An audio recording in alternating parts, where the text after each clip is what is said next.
they do, and this is natural, there's nothing bad about saying this, they send the money back home, quote unquote. They don't keep it here. They send it back home, where a dollar goes a lot further than it does here. They send the money back home so their family can have a better way of life, and they can eventually come here and enjoy the fruits of that as well. So that economic stimulus that we're talking about, whatever the 1.5 billion, whatever it is, how much of that is staying here? How much of that is being reinvested in America? How much of that is being put back into the economy here of the country that gave you this opportunity to stay and be deferred? How much of it is staying here?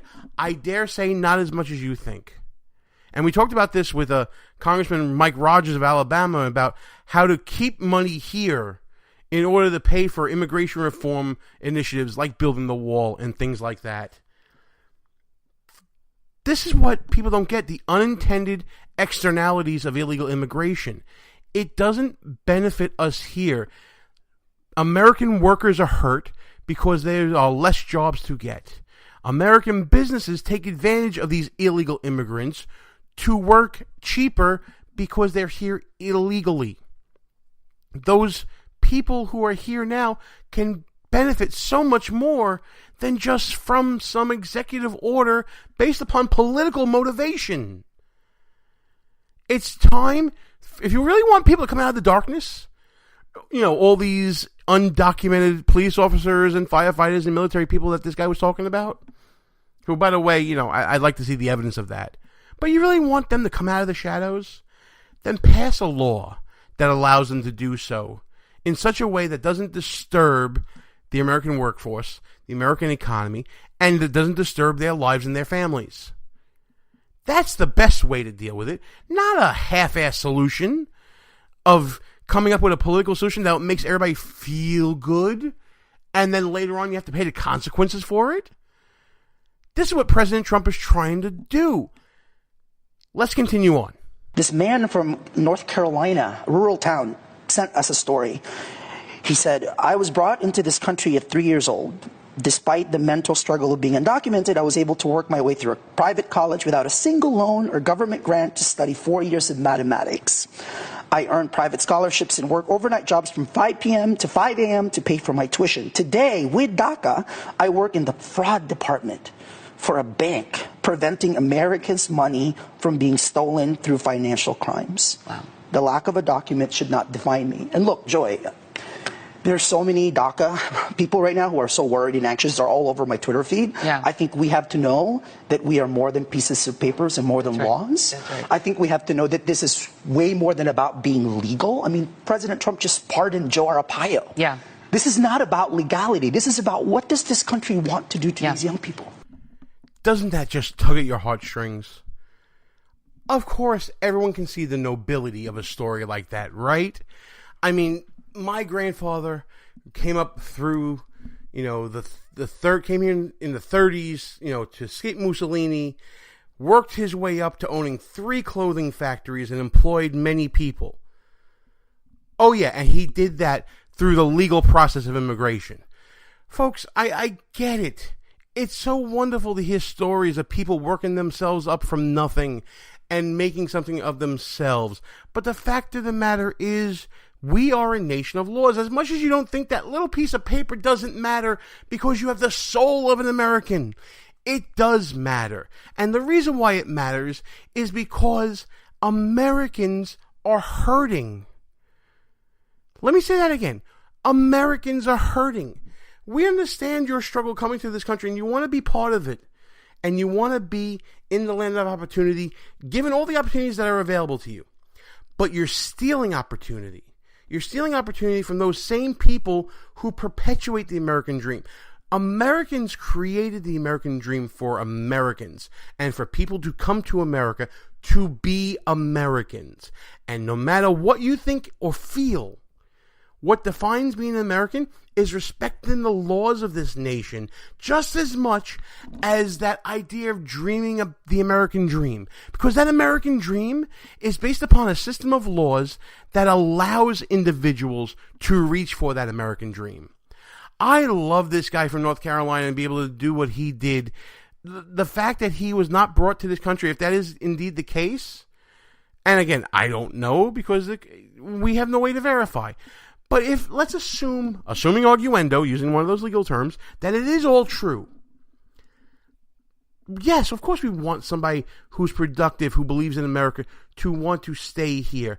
But we got to deal with that piece of paper issue.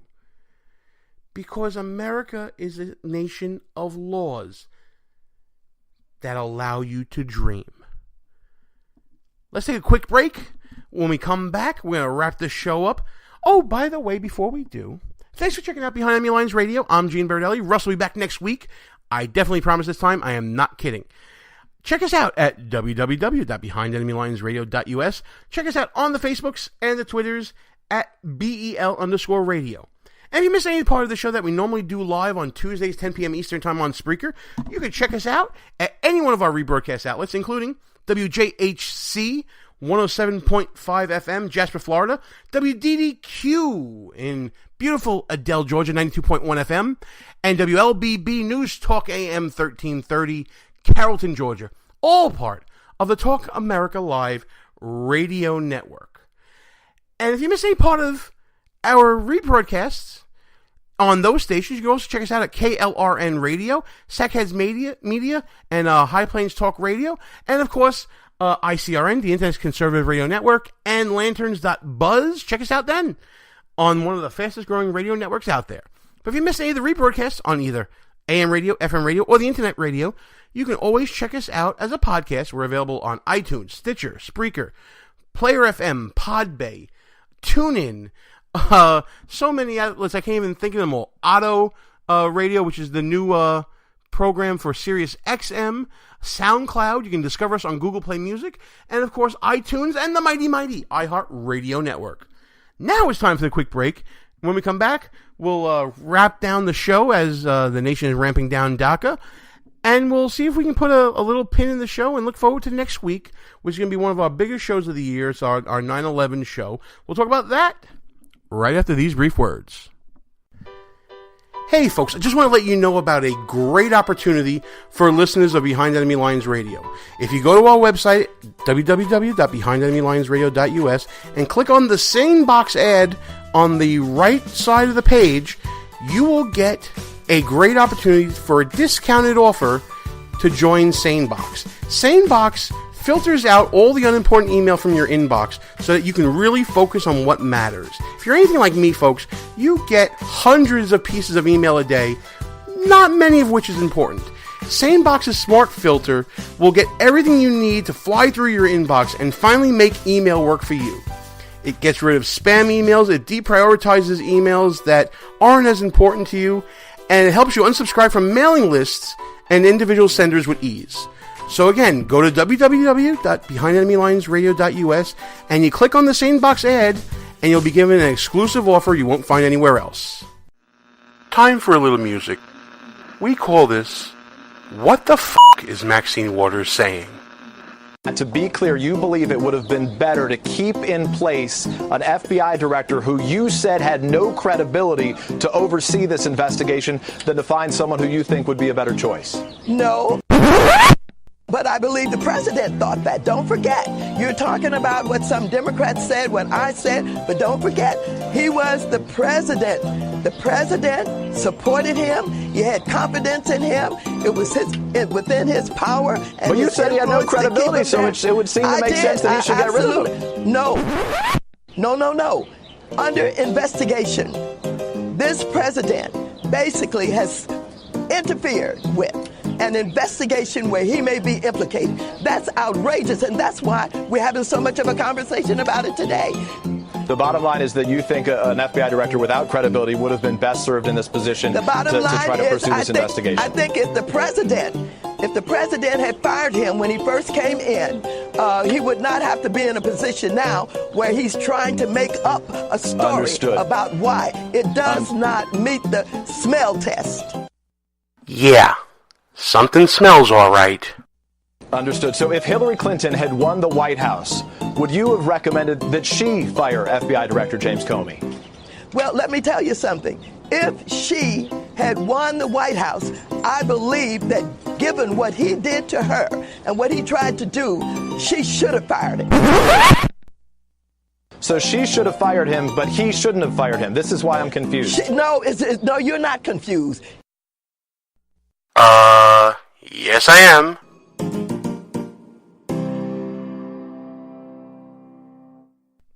Gene Meridelli back behind enemy lines. I can't help it. I laugh every time I hear that Maxine Waters thing. It's become a staple on the show. We're gonna come up with some new ones in towards the end of the year here. So enjoy Maxine while she lasts. Some quick programming notes. It looks like we're gonna be doing the show live on weekends again. Yes, we're going back live. We're going to do it live, and don't say the Bill O'Reilly quote without Russ around, because he'll say the F word, and I don't want to say the F word, and you see what I mean. We're going to start doing the show live on Sundays. We're trying to figure out the date and time and all that. We'll be sure to let everybody know about it. Check us out at www.behindenemylinesradio.us for all the details about the new time live for the show. We may also be doing some video stuff, so keep an eye out for that. A lot of exciting stuff here behind Enemy Lines. Mainly because we're kind of re-energized here. I gotta be honest. I was a little down with doing the show on my own, trudging along. Going to fair in June was great, and hanging out with Russ and doing the show was awesome. The fact that he lives in Staten Island and I live on Eastern Long Island makes it a little harder to do the show. But we're gonna figure out a way to do it. We're gonna get Skype hooked up. We're gonna get some video hooked up, and you know what? The show's going to be back bigger and better than ever. And we're really inspired because this year we are once again nominated for a podcast award. We'll find out September 30th at the 12th Annual Podcast Awards, broadcast online during International Podcasting Day, which is September 30th. We're going to find out all about whether or not we won this year. You know what? Whether we did or not doesn't even matter to me, because this year we didn't even campaign for it. You, our listeners, made this happen. We're so grateful that you did. And, we're thankful for the Podcast Awards. We're putting this on and the whole thing. And proud to say we are a 2-time finalist in the News and Politics category for a Podcast Award. It's great stuff. As we're keeping with the good and welfare portion of the show here, we talked last week about our friend Ron Phillips, who went down to Katy, Texas, to help in the relief efforts in the flood areas in Houston and the Gulf Coast of Texas and Louisiana. Another friend we got to give a shout out to this week, our friend and regular contributor Amanda Kohut. She did a great thing for her people. Her family business is a security firm that has a lot of interest in Port Arthur, Texas, and along the Gulf Coast, and securing energy facilities and things of that nature. And Amanda, bless her heart, Amanda and the Kohut family put together a tractor trailer of supply and relief efforts. Food, clothing, you name it, it was in the truck. And, went down they loaded it all up in Florida. They drove into the area. It was like a 3-4 day ordeal for Amanda, coming in from New York down to Florida and then heading to the Gulf Coast with this truck. What a great job. We're proud of Amanda Kohut. She did a phenomenal job here, supporting her people. Many of them were working while they were being destroyed. They didn't leave their posts on these, some of them are highly critical infrastructure, and they didn't leave their posts. They worked through the storm. They're working through the recovery, and, the company is doing right for their people and doing what's best, and so great to see. God bless Amanda and AAY Associates and, the Kohut family for all that they're doing on the relief effort. And wow, I just can't believe I have such amazing friends. These people, from Ron to Amanda to everybody that's been donating and talking about it online. What an amazing job. Truly, truly amazing. Back to DACA. Now, I know that we've been kind of beating this issue to death, and, we've basically framed the issue, I think, pretty well. The idea of the rule of law versus this fanciful, nebulous concept of what is an American, what is the soul of an American, what is the soul of America in dealing with these poor people. You know what? Let's talk turkey. When it comes down to it, America is great because American law and American jurisprudence is the most fair legal system.